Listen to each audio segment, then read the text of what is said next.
बेटा होगा ना बेटी, मूसलम कुल नाशनम। मूसल पैदा होगा जिससे तुम्हारे कुल का विनाश हो जाएगा। हटाया, छोटी सी कील निकली और जिसकर के बाहर में खुदारा नाम की घास पैदा हुई। कील को फेंका, एक मछली ने निकल लिया, जरा नाम के महीने में डाला, वो मछली फंस गई, पेट को फाड़ा, कील निकली, अपने बाल में लगा लिए। फिर भगवान पैर पे पैर रख के बैठे हुए थे, लेटे थे, पदम चिन्ह चमक रहा था, उसने बाण मारा, समझा हिरण की आंख है। आहा निकला, दौड़ बढ़ के आया, कहा प्रभु मुझे क्षमा कर दो। भगवान ने कहा बेटा कर्म के बंधन से कोई नहीं बचा, कर्म जैसा करेगा फल तुम ऐसा पाएगा, कर्म के बंधन से प्राणी कोई ना बच पाएगा। हाँ, तो यहाँ थोड़ी देर पास प्रश्न की बात और बस प्रार्थना करा रहे हैं, धन बच्चों को जरूरी है, सभी लोग आत्मा के साथ निकल ही जाए। इधर दत्तात्रेय के 24 गुरुओं की कथा को सुनाया गया और परीक्षित जी महाराज की समाधि लग जाती है। ये पंचक जनता है, भक्ति का रूप बना करके परीक्षित जी महाराज के गले में माला डाल दी और कृष्ण ने नासिका में दर्शन कर लिया और परीक्षित जी का शरीर शांत हो गया। शरीर को जलाया गया, सोने निकली। इनके पुत्र जनेजे में लेकर कराया, कोई मुझे सर्प हो जाता कि हम स्वाहा हो जाए। ये पंचक जाता है, इनके प्रासन में चुप करके बैठ गया और बच्चों महात्मा आसिफ ने कहा पहले की पूर्णाहुति से पहले इनकी दक्षिणा की बारी है। और भक्तों महात्मा आसिफ ने कहा आत्मा के प्रासन से दक्षिण बने वे दो लोगों ने दिया और दक्षिण की रक्षा की।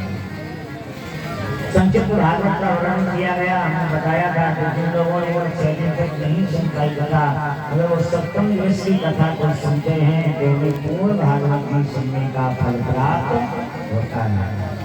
तो ये खड़े हो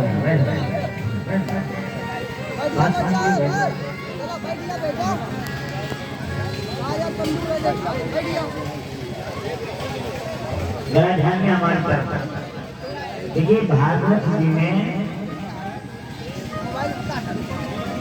12 स्कंद हैं। कितने स्कंद हैं जरा बोलते जाए आप लोग, कितने स्कंद हैं? 12। भागवत जी में 335 अध्याय हैं। कितने अध्याय हैं? 335। भागवत जी में 18,000 श्लोक हैं। कितने श्लोक हैं? 18,000 श्लोक हैं। भागवत के मानव में सबसे पहले आपने ज्ञान भक्ति वैराग और धूलगाड़ी की कथा को सुना, भगवान की कथा की विधि को सुना।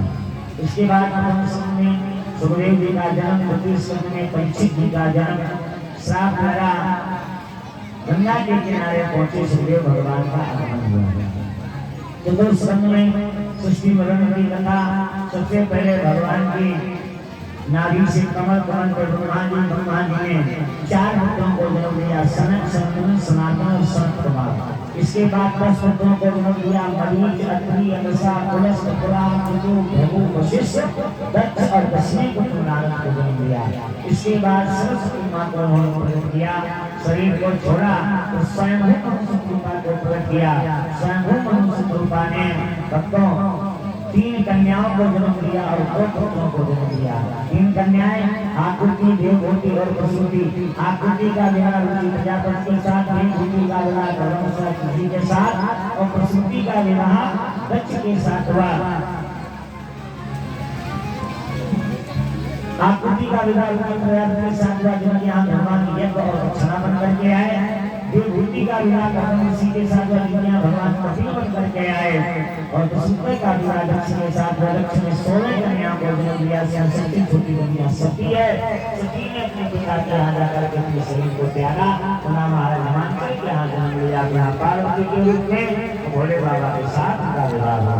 महाराज तपस्या ग्रहण करे गए। उत्तान के 2